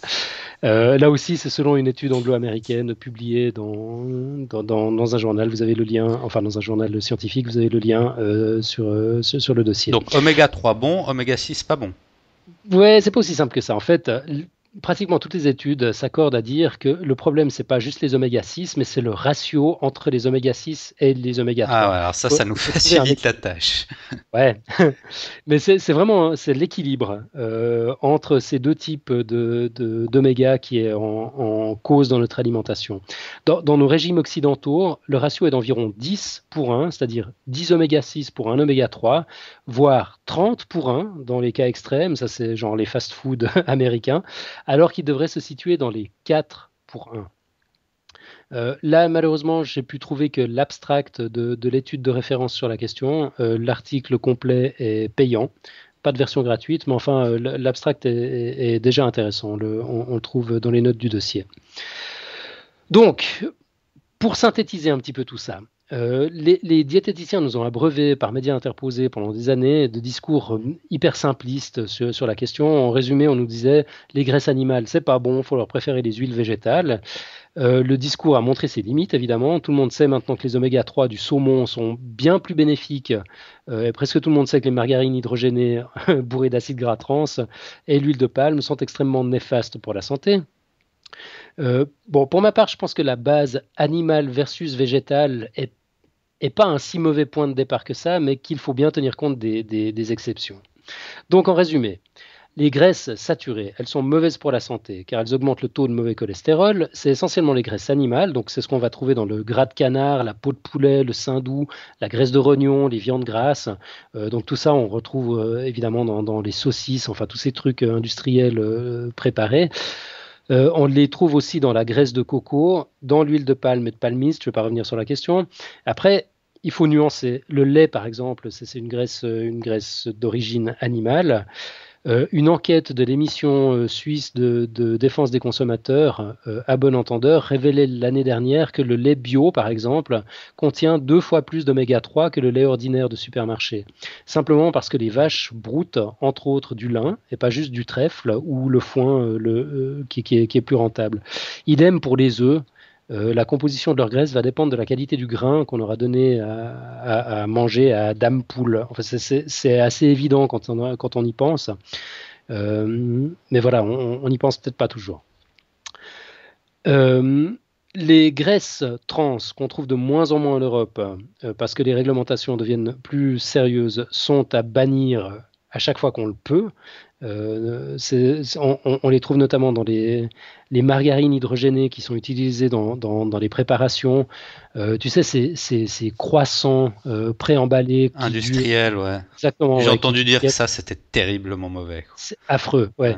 Alors, tous ces trucs qui tiennent très longtemps sans réfrigération, voilà, ça doit mettre la puce à l'oreille. Mieux vaut regarder s'il n'y a pas des acides gras trans à l'intérieur ou de l'huile de palme. Et puis, les graisses insaturées sont globalement meilleures pour la santé. Donc, les mono-insaturés, on les trouve en quantité variable dans l'huile de colza, dans l'huile d'arachide, dans l'huile d'olive, dans les avocats, dans les amandes, dans les noisettes, les noix de pécan, dans les graines comme des graines de courge ou les graines de sésame, par exemple. Tout ça, c'est globalement bon. Les graisses polyinsaturées, on les trouve en quantité élevée dans le tournesol, dans le maïs, le soja, les graines de lin, les noix, les poissons gras. Alors attention, parce que ce n'est pas toujours des oméga 3. Donc parmi les polyinsaturés, les meilleurs de toutes à privilégier à chaque fois qu'on en a l'occasion, c'est ce qu'on trouve dans les poissons gras. Donc le saumon, surtout le saumon sauvage, le flétan, le hareng, le maquereau, les anchois, les sardines. C'est l'huile de chanvre aussi, ce que j'ignorais totalement. Je ne savais même pas qu'il existait de l'huile de chanvre. Je ne sais pas où on la trouve d'ailleurs, mais moi j'imagine qu'il doit y avoir des boutiques spécialisées. Il y a l'huile de lin, les graines de lin, les graines de chia, c'est une sorte de sauge espagnole. Je sais pas si tu connais, moi ça me dit rien du tout. Non, ça me dit rien du tout alors. D'accord. Il y a les noix, les bêtes noix, l'huile de colza, le soja, les légumes verts. Alors certains légumes verts, étonnamment, le chou, la mâche, la laitue, même si c'est en très petite quantité, ça contient des acides gras. Et c'est des acides gras polyinsaturés de type oméga 3 qui sont plutôt bons. Donc voilà. Ceci dit, on n'a pas toujours le choix, quoi. Et finalement, tout est affaire de quantité. Donc, je pense que c'est essentiellement le bon sens qui prime, quoi. À chaque fois qu'on a l'occasion, à chaque fois qu'on a la possibilité, on n'a pas toujours accès à cette information dans un restaurant. C'est impossible de savoir si on a utilisé de l'huile d'olive ou de l'huile de palme saveur huile d'olive. Mais bon, quand on sait tout ça et qu'on a la possibilité de regarder, je pense que ça vaut la peine de s'y intéresser. Et puis bon, je pense qu'il faut aussi se rappeler que tout est affaire de quantité. C'est pas dramatique si on fait de temps en temps une exception. Le tout, c'est voilà, de faire gaffe quand même quand on peut. Et puis dans ce dossier qui était déjà long, j'ai pas détaillé les différents types d'oméga 3, il y en a tout plein, ni les différents types de margarine, ni même les différents acides gras à proprement parler. Rien que pour les acides gras saturés, il y en a plus de 30 sortes qui n'ont pas les mêmes propriétés. Il y en aurait encore pour des heures et des heures, mais évidemment, il y a des liens un peu partout dans le dossier pour celles et ceux qui voudraient aller plus loin. On reprendra peut-être un élément ou l'autre dans un prochain podcast, qui sait. En attendant, je vous conseille la lecture du dossier génial que j'ai trouvé sur le site de l'école de santé publique de l'université Harvard, dont je me suis inspiré pour de nombreuses parties de ce dossier. Le lien est à la fin du dossier. Ou encore l'histoire des graisses trans illustrées. C'est tout simple et c'est passionnant. C'est publié par le American Heart Association. Ça tient sur une page, hein, c'est vite lu. Ou encore, étonnamment, le site spécial de la Confédération dédié à la nutrition. Il y a un volet spécial sur les graisses qui est drôlement bien documenté. Donc voilà, plein de lectures. Stay fit. Wow. Ben bravo. Mais je reste un peu dubitatif parce que je repense un peu au supermarché. Bon, évidemment, quand on va dans un restaurant de temps à autre, on peut tomber sur des aliments et des acides gras saturés ou trans. Mais bon, on va généralement quand même plus ponctuellement au restaurant qu'au supermarché. Et moi, quand je vais au supermarché, j'essaye toujours un peu de regarder les cholestérol et ces acides gras qu'il y a sur les emballages, mais Ouais. ça reste très difficile parce que par exemple, tu nous dis oui, les noix c'est bon, toutes sortes de graines. Mhm. Alors moi je me dis, je vais au supermarché, je regarde les paquets de noix ou d'amandes, mais après je me dis a priori ça doit être sain, ces oméga, non c'est des polyinsaturés. Mais ces amandes, ces noix, elles sont dorées, elles sont cuites, je ne sais pas trop comment, avec des graisses aussi, j'imagine, pour les dorer. Et du coup, ça bousille Ouais, c'est toute vrai, c'est vrai. l'initiative, quoi. C'est vrai, il faut faire gaffe à ça. Souvent, on trouve de l'huile de palme dans les emballages de raisins secs, par exemple, juste pour éviter qu'ils se collent entre eux. Ouais, mais tu vois, Euh, c'est ça qui est vraiment embêtant, parce que ouais, un produit qui à la base est sain, il a été traité d'une manière ou d'une autre, et voilà, on lui a introduit des acides gras. Et c'est comme les petites boîtes de thon. Je me suis toujours dit, oui, le thon, poisson, oméga 3, c'est sain. Mais quand on achète ces petites boîtes de thon, tu sais, ces petites boîtes de conserve, ouais. le Mhm. thon, il baigne dans une huile. Alors, je sais pas trop ce que c'est, l'huile, déjà, et je pense pas me tromper en disant qu'il doit sûrement y avoir des acides gras pas très sains dans cette huile. Ouais, alors écoute, moi, ça, c'est un sujet auquel je suis assez sensible. Je regarde toujours dans les supermarchés en Suisse. Alors, c'est assez bien indiqué. Je ne sais pas comment c'est dans le reste de l'Europe. Enfin, c'est assez bien indiqué si on a l'esprit critique un peu en éveil, quoi. Effectivement, souvent c'est marqué huile d'olive, mais c'est pas de l'huile d'olive de première pression à froid, donc c'est Mhm. pas la fameuse huile d'olive extra vierge, Mhm. et donc c'est globalement pas terrible pour la santé. Quand c'est de l'huile d'olive extra vierge, alors là c'est marqué en gros, en vert, et puis souvent c'est juste de l'huile végétale, et quand c'est juste marqué huile végétale, bah, la plupart du temps c'est de l'huile de palme, donc Mhm. c'est extrêmement, c'est toxique, quoi. C'est pour ça que c'est très difficile.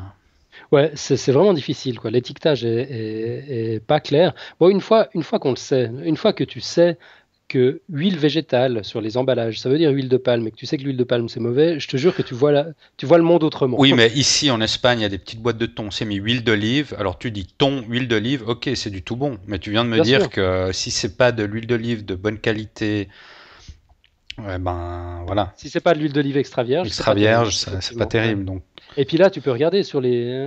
Bon, peut-être qu'en Espagne c'est différent parce que vous avez des huiles d'olive de très bonne qualité. Enfin, ça court les rues. Ici, sur les étalages de supermarchés, ici en Suisse, donc. Tu as, je crois, deux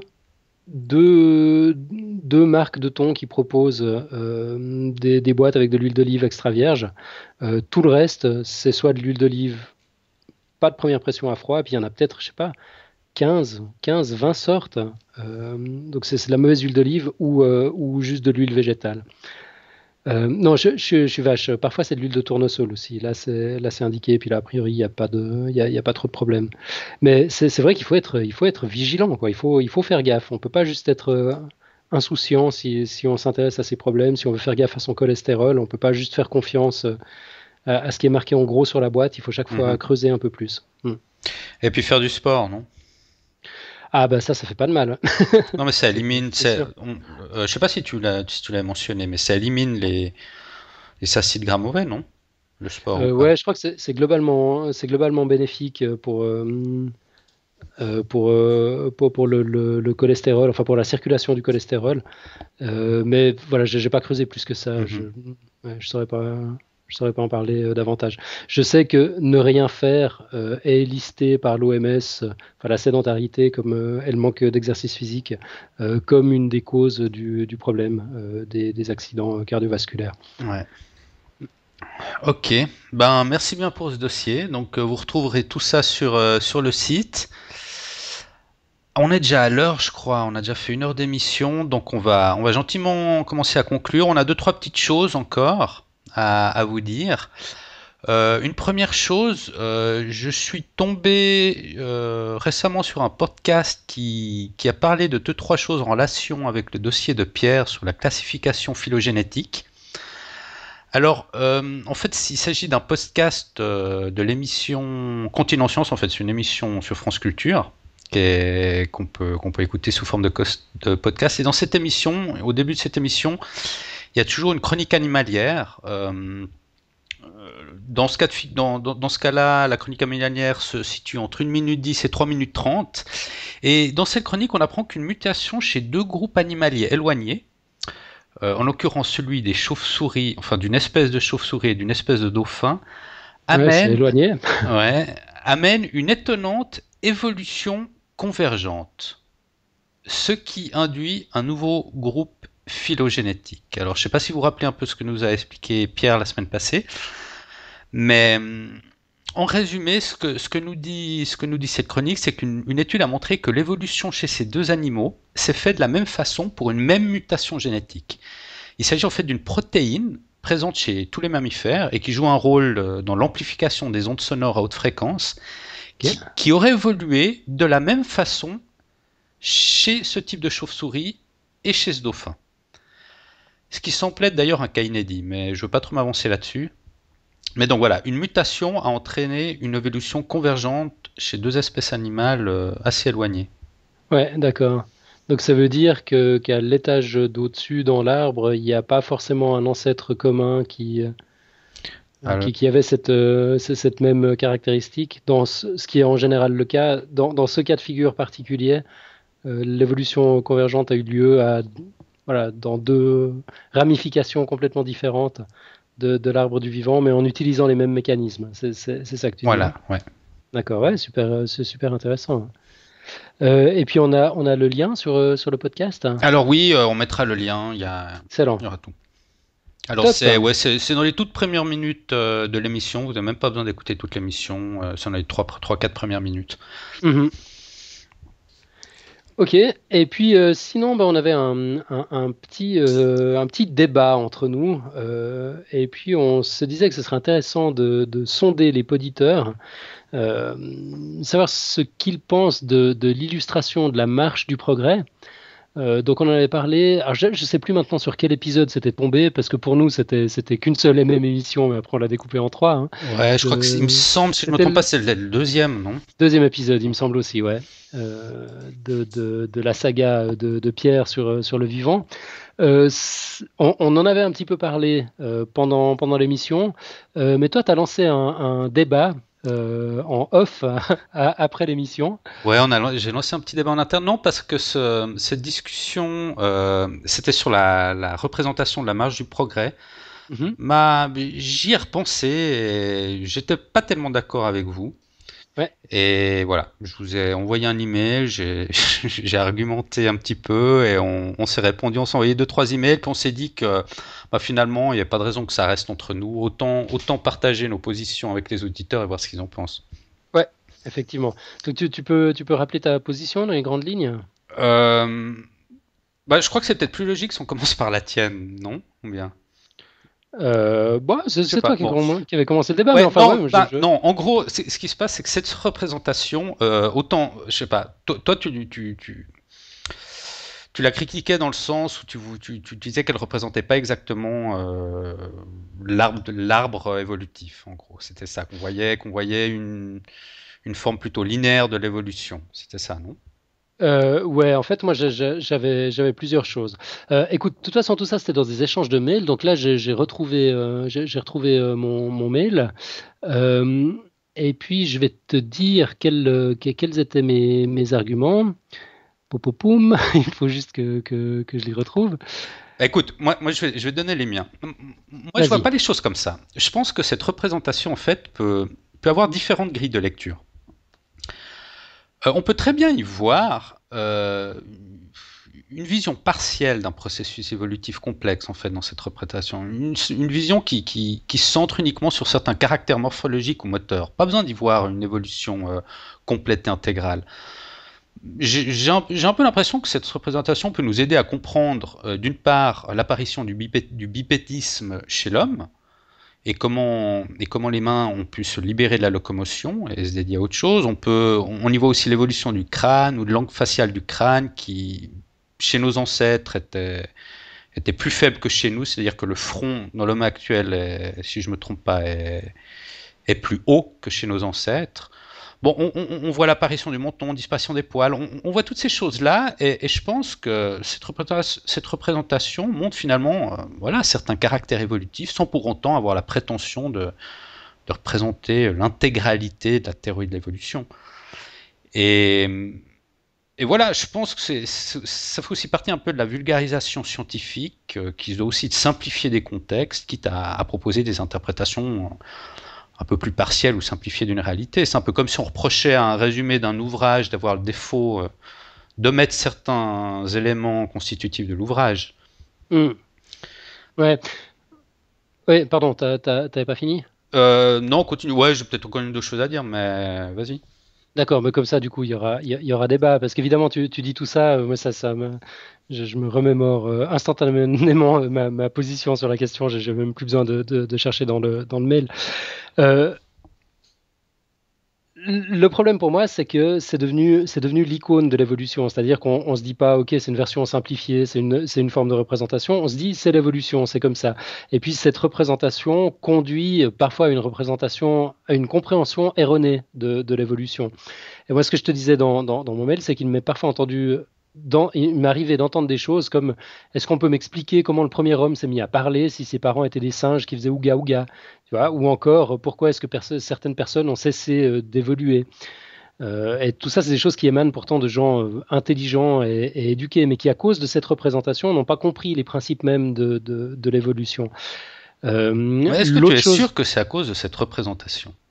non, je suis pas sûr, mais Parce je que ça, je pense pense, que c'est quand même ton interprétation d'y voir, voilà, d'y voir ce biais en fait. alors, écoute, peut-être, ouais, c'est possible. Moi, j'ai effectivement, c'est une incompréhension de l'évolution en tant que principe que je constate comme ça dans le grand public et dont je pense qu'elle est imputable à cette représentation. Maintenant, c'est effectivement mon opinion, c'est tout. Peut-être que c'est imputable à toutes sortes d'autres choses. Mais je pense que cette représentation aide pas. Et l'autre chose qui me gêne avec, c'est qu'on a l'impression d'y voir une finalité, une espèce de logique. Comme c'est déjà le fait que Homo sapiens soit le dernier maillon de la chaîne dans cette représentation, ça en fait comme un but, comme une finalité, comme le dessin d'un long processus. Et je préfère évidemment mille fois les versions détournées de cette image qui finissent avec un geek au dos complètement voûté, ou un paysan appenzellois, ou un obèse, un robot, voire un troll. Non seulement c'est plus marrant, mais ça laisse supposer que tout ça n'est pas fini, que l'évolution continue. Et qu'il y aura peut-être, si on n'a pas provoqué notre propre extinction d'ici là, il y aura très certainement autre chose après Homo sapiens, qui n'est pas la perfection en soi, qui n'est pas forcément le sommet de la création. Oui, mais c'est ça où je suis pas tellement d'accord avec toi non plus. Parce que toi, tu vois un anthropocentrisme dans cette représentation. Mais moi, j'y vois plutôt, enfin, tu vois un anthropocentrisme évolutif, une sorte de finalité. Moi, j'y vois plutôt un anthropocentrisme didactique ou pédagogique. Parce que, évidemment, si tu fais un schéma évolutif pour représenter l'évolution du lombric, ça va n'intéresser strictement personne. Ouais. Pour que ça intéresse les gens, il faut intégrer l'homme là au milieu. Donc, c'est aussi un peu une approche pédagogique de mettre l'homme. C'est pas forcément y voir une finalité que l'homme est le bout de la chaîne et tout ça. C'est simplement une approche pédagogique. Moi, je le vois plutôt comme ça, en fait. Ouais, effectivement, bah, c'est là-dessus que je t'ai entendu quand même. Et c'est vrai que je me suis partiellement rallié à ton point de vue. Enfin, même si je continue d'avoir un problème hein, avec cette image. Et même si, comme le disait Pierre, je me rappelle plus maintenant si c'était dans l'échange de mails ou si c'était à l'antenne dans l'émission, il y a d'autres représentations qui sont beaucoup plus adéquates. Typiquement les représentations dans lesquelles on voit différentes branches évolutives qui ont suivi à un moment donné. Typiquement, dans cette représentation-là, on ne sait pas où mettre le chimpanzé. Oui, mais Et moi, ça, par c'est une des exemple, choses qui moi, me pose problème. j'y vois pas une représentation évolutive comme vous, c'est ça. Moi, je vois une autre lecture, je vois plutôt une représentation paléoanthropologique, c'est-à-dire, voilà, une sorte de représentation qui s'intéresse à certains caractères très précis de l'évolution de l'homme, comme j'ai dit, des caractères moteurs ou morphologiques. J'y vois pas forcément une interprétation évolutive au sens large que vous lui donnez. Ouais, ouais, ouais, bah c'est effectivement à cet argument que j'ai été sensible, et puis c'est là que je me suis calmé. En fait, j'ai reformulé ta position euh, en disant, si j'ai bien compris, ce que tu dis, c'est calmez-vous les gars, cette image, c'est qu'une vision d'artiste. C'est pas parce que certains l'interprètent n'importe comment qu'il faut la condamner. Il n'y avait pas de mauvaise intention, il n'y avait que des intentions pédagogiques finalement derrière cette représentation. C'est un peu violent de s'acharner dessus de cette manière-là. En gros, Un petit peu, c'est ouais, ça que tu dis. ouais. Ouais. Et puis là, évidemment, en voyant la chose comme ça, je suis obligé d'y réfléchir un peu, puis d'y souscrire, quoi. C'est la question du détournement des œuvres d'art, volontaire ou pas, quoi, mais dont on fait des symboles. Est-ce qu'une fois qu'une œuvre d'art est devenue le symbole de quelque chose, est-ce qu'il faut la condamner pour autant, tu vois? Euh, j'ai pas pu m'empêcher de rapprocher ça je sais pas, du symbole religieux, par exemple, qui existe depuis le néolithique, qui représente l'éternité chez les bouddhistes, qui est a priori pas bien méchant, quoi. Enfin, même si certains athées militants ne pensent pas de la même manière.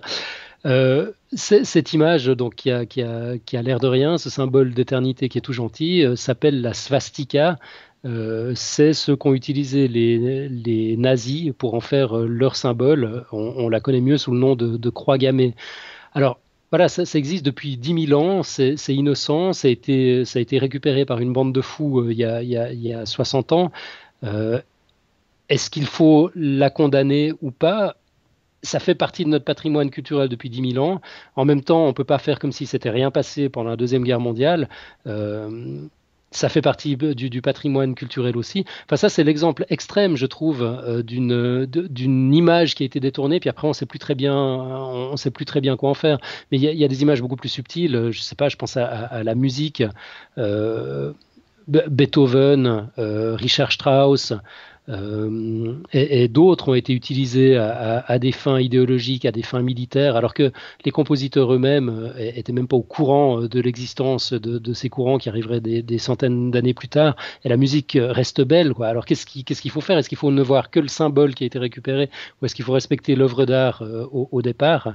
Je trouve que c'est une question extrêmement difficile à trancher. Puis à cette lumière-là, effectivement, je peux juste plus condamner cette image de la marche du progrès, qui, à mon avis, représente mal l'évolution, à ses biais, etc., mais qui finalement n'était qu'une représentation d'artiste à visée pédagogique, euh, et puis qui est plutôt sympa. Je veux dire, si elle a eu un Mhm. succès pareil, c'est parce qu'elle est extrêmement charismatique aussi, cette image. Parce que qu'elle soit incomplète, si on regarde la théorie de l'évolution, ça c'est sûr, mais c'est pas le seul cas de figure. On peut retrouver une explication incomplète parce que, en y repensant un peu, je me suis dit, il y a un exemple probant de simplification qui peut sembler abusif, mais qui ne choque personne finalement, c'est l'enseignement de la loi de gravitation décrite par Newton à l'école. Mhm. On sait maintenant depuis près d'un siècle, depuis la théorie de la relativité générale d'Einstein, que la force de gravitation ne se décrit pas comme l'avait proposé Newton.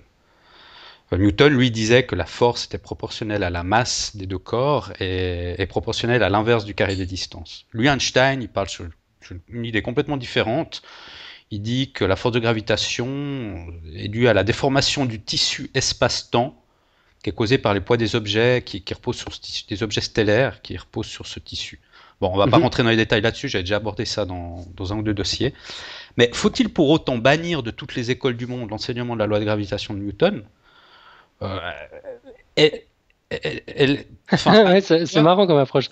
Ouais. Einstein a démontré que la force de gravitation s'expliquait pas comme l'expliquait Newton. Ouais. Mais par contre, l'explication de Newton a quand même un certain nombre d'avantages pédagogiques. Elle est simple comparée à la théorie de la relativité d'Einstein. Elle offre une bonne approximation dans les calculs, en tout cas pour les vitesses faibles par rapport à celles de la lumière.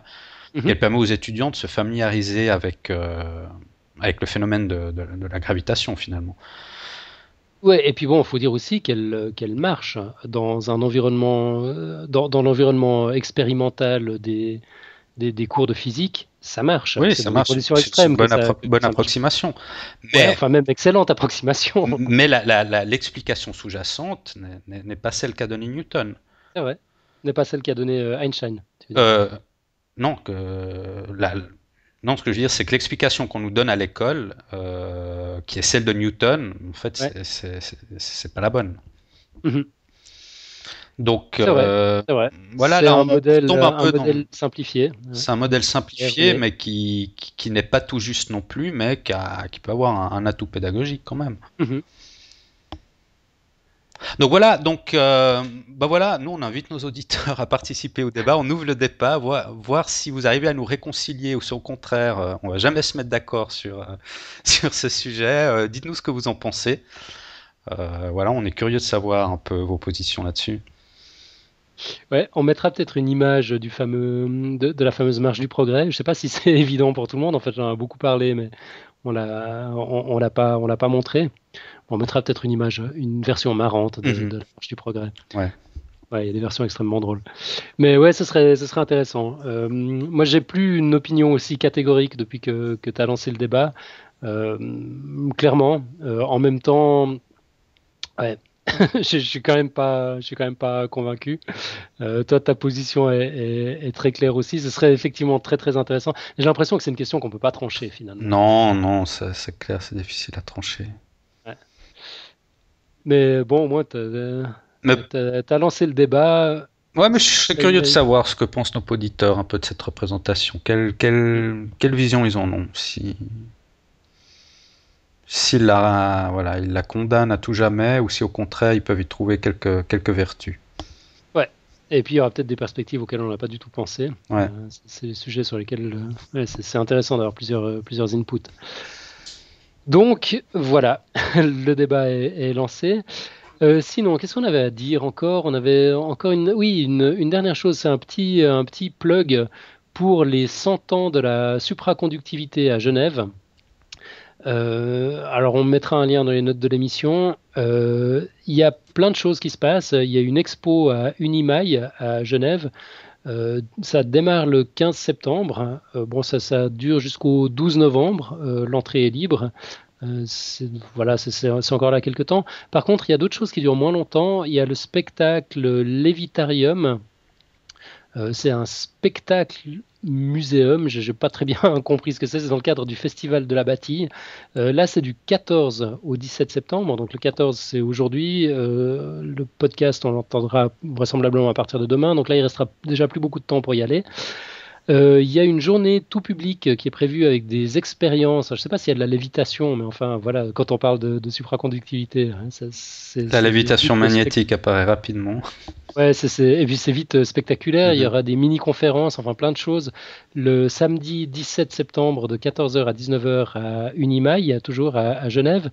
Et puis une conférence de Koichi Kitazawa, président de l'Agence japonaise des sciences et technologies, le mardi 20 septembre à 18h30 à l'Uni Dufour. C'est toujours à Genève.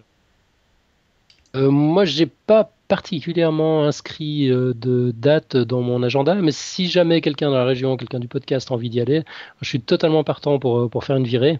L'expo à Unimail, je crois que je travaille juste à côté, je vais quand même aller jeter un coup d'œil. Je vous raconterai avant le 12 novembre si ça vaut la peine ou pas. Ok. Voilà, voilà. Et Parfait. puis, je crois on a dit tout ce qu'on voulait dire. Je me rappelle plus maintenant si on a dit que pour André Kuhn, on reviendrait dessus, on la lirait à la semaine prochaine. Oui, On l'a dit, hein? D'accord. j'ai une petite coupure là, mais c'est pas grave. Oui, donc la réponse d'André Kuhn aux questions très intéressantes de Draculito. Draculito ou Draculita, je me rappelle plus maintenant. Draculito. Draculito. Ouais, on reviendra dessus la semaine prochaine. Ouais. Ok, donc tout est sur le site déjà, mais on va vous en faire une version audio. Et puis donc, il nous reste que le moment que tout le monde attend, la fameuse quote de Mathieu qui ne change pas avec la deuxième saison. Pourquoi changer ce qui marche, quoi? Bah On oui, change pas de formule. on va continuer chaque semaine une petite citation. Mhm. Alors Qu'est-ce que tu nous as préparé cette fois? celle d'aujourd'hui, elle est de Robert Sapolsky, un biologiste. Sapolsky. Sapolsky. Ouais. Alors, tu sais que c'est marrant, je me suis posé la question, puis j'ai vu que son nom de famille terminait comme SKY, donc je me suis dit, est-ce qu'on prononce Ah, I c'est ou comme I? Sky. Je me suis dit, Ouais. comme Sky, le ciel, donc ça doit se prononcer comme ça. Mais non, ben voilà. Donc Robert Sapolsky, donc tu t'en as déjà entendu parler, toi, en fait? Ouais, ouais, moi j'ai lu un ou deux de ses bouquins, et puis il y a des conférences TED, je crois qu'on trouve en ligne. Je sais pas si tu as vu sa tête, mais Oui, il, j'ai vu il sur est génial. Wikipédia un barbu. Ouais, ouais. Alors moi, je l'avais entendu dans des livres audio. Je trouvais le type absolument, absolument incroyable. Puis je suis allé voir sa tête, et puis effectivement, il a un peu une tête de Cro-Magnon, quoi, avec sa longue barbe et ses longs cheveux. Il y a un décalage total entre l'image qu'on s'en fait sans l'avoir vu. Ouais, donc Euh, il est biologiste et professeur en neurologie à l'université de Stanford, rien que ça. mhm. Alors, il nous dit en anglais, prends note si t'arrives. C'est pas très long, mais Alors, ouais, j'ai un crayon, allons-y. frequently the way to understand a complicated system is to understand its component parts. But that's probably not the case for the most interesting complicated systems, like us. D'accord, alors inutile de dire que j'ai pas eu le temps de tout noter, alors on va essayer, on va essayer de mémoire. Donc il dit, en général, pour comprendre un système compliqué, il faut comprendre les parties qui le constituent, mais ce n'est certainement pas vrai pour des systèmes complexes comme nous. Ouais, C'est pour ça? les systèmes les plus complexes comme nous, Voilà. donc comme l'être humain. Ouais. Ouais, ouais, effectivement. C'est pas parce que tu comprends comment fonctionne chacun des organes que tu vas comprendre comment fonctionne un être humain. Ouais, parce que là, on rentre vraiment dans des systèmes très complexes. Et tout est lié. Et c'est vrai que moi, c'est ça ça m'a un peu interpellé parce que bon, en tant qu'ingénieur, je travaille dans l'informatique. C'est une approche très habituelle en informatique quand on a un problème, un programme à développer. Voilà, on le divise en petites parties simplifiées, puis après on emboîte tout ensemble. Mais bon, ça reste des problèmes d'une complexité relativement simple par rapport à celle de l'être Ouais, humain. Et l'être humain, c'est beaucoup plus complexe, hein. ouais, effectivement. Effectivement. On te prive de dessert une fois quand tu as 3 ans, et puis tu le vis très mal Et à voilà, 40 ans sans savoir pourquoi. c'est l'effet papillon de la privation de dessert 30 ans plus tard. Exactement. Ou alors, peut-être que c'est comme l'informatique finalement. On comprend très bien les parties prises séparément, puis dès qu'on essaye de les faire fonctionner ensemble, il y a des gros bugs, on comprend plus rien. Je sais pas. Non, mais je pense qu'il a fondamentalement raison. Ouais, c'est Même pour ça si, que l'intelligence artificielle a si de peine, a autant de peine à obtenir, à atteindre ses objectifs finalement. ouais, c'est ça, c'est ça. Mais même si finalement, dans l'approche scientifique, c'est exactement ce qu'on fait, hein, que d'essayer de comprendre des parties d'un problème, enfin voilà, de réduire la complexité au maximum, s'attaquer à un problème à la fois, comme on le fait dans l'informatique, pour comprendre petit bout par petit bout, progresser petit bout par petit bout. C'est la même chose en médecine aussi, finalement, où ouais, les spécialisations sont quand même hyper précises. Tu débarques, je sais pas, chez un orthopédiste parce que tu as un problème au pied, il va pas aller. Il va pas aller vérifier que, je sais pas moi, tes oreilles ou ta vue fonctionnent bien. Ah, Euh, mais c'est peut-être dû aux acides gras qui sont et si coincés ça se trouve, dans exactement, une si ça se artère trouve, et ça ouais, donne des problèmes de circulation dans le pied. bah ouais, Et voilà, et là on tombe dans une complexité assez ardue. ouais, ouais, je pense qu'effectivement, simplifier le problème pour une première approche, c'est sans doute le meilleur moyen, mais à un moment donné, il suffit pas d'additionner les parties pour arriver au tout, quoi. Euh, et c'est spécialement vrai pour Et l'humain. c'est d'autant plus vrai qu'il y a des propriétés émergentes qui naissent justement par l'interaction de ces composants entre eux. Ces composants pris séparément ne feraient pas apparaître certains phénomènes émergents. Tu vois ce que je veux dire?